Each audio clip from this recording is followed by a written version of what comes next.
لطالما قرعت آذان خطب الأئمة جزاهم الله عنا خير في خطب الجمعة وهم ينادون: زوجوا الشباب، زوجوا الفتيات، زوجوا أبناءكم، زوجوا بناتكم.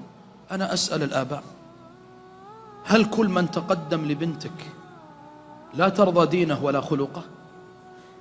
هل كل من جاك وطرق بابك رديت بنتك عنه وقلت هذا ليس بكفر؟ إذا متى تزوجها؟ يحدث شيخنا الشيخ سعيد بن مسفر حفظه الله عن فتاة، واسمعوها يا آباء، واسمعوها يا أخواني وشوفوا التأثر. يقول: بلغت البنت 40 أو 50 عام ما تزوجت، حبسها أبوها عن الزواج، فلما حضرتها الوفاة دعت أبوها فقالت: وين أبوي؟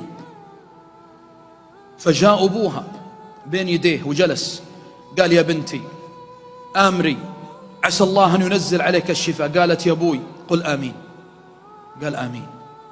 قالت: قل آمين. قال: آمين. قالت: يا أبوي قل آمين. قال: آمين. قالت: حرمك الله الجنة كما حرمتني الزواج. أسألكم بالله من منا يتحمل هذه الكلمة؟ حرمك الله الجنة كما حرمتني الزواج. اليوم بعض بناتنا تشتاق أن تسمع كلمة يمه وأبوها حبسها، وإخوانها بعض الأحيان المتسلطين هدانا الله وإياهم وجميع المسلمين لما يرضيه حبسوها بغير حق، إما لوظيفتها، وإما أنهم يترفعون في النسب، لا يسيرون على وصية النبي صلى الله عليه وسلم.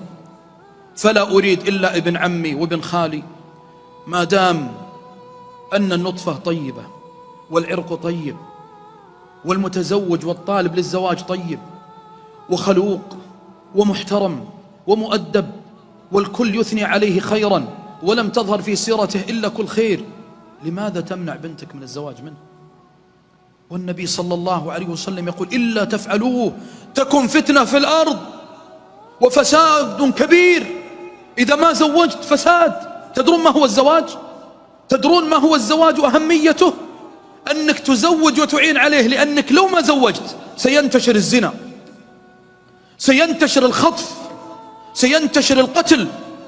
اقرأ في الجرائد والمجلات كم عدد الأطفال الذين يخطفون، أعمارهم ما تتجاوز 5 سنوات، يخطف ويقتل بعد أن يعذب في الحرام ثم يرمى في الشارع.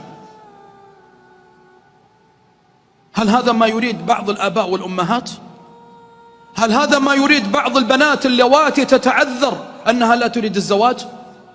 أريد أن يكون شكله كذا ولونه كذا وأهله كذا وعائلته كذا وسيارته كذا، وأن يكون يملك رصيد في البنك وأن إلى آخره، حتى يطير الزوج ثم تصبح آنسا ثم تقول: والله لو تقدم لي من لا يملك ريال واحد لتزوجته.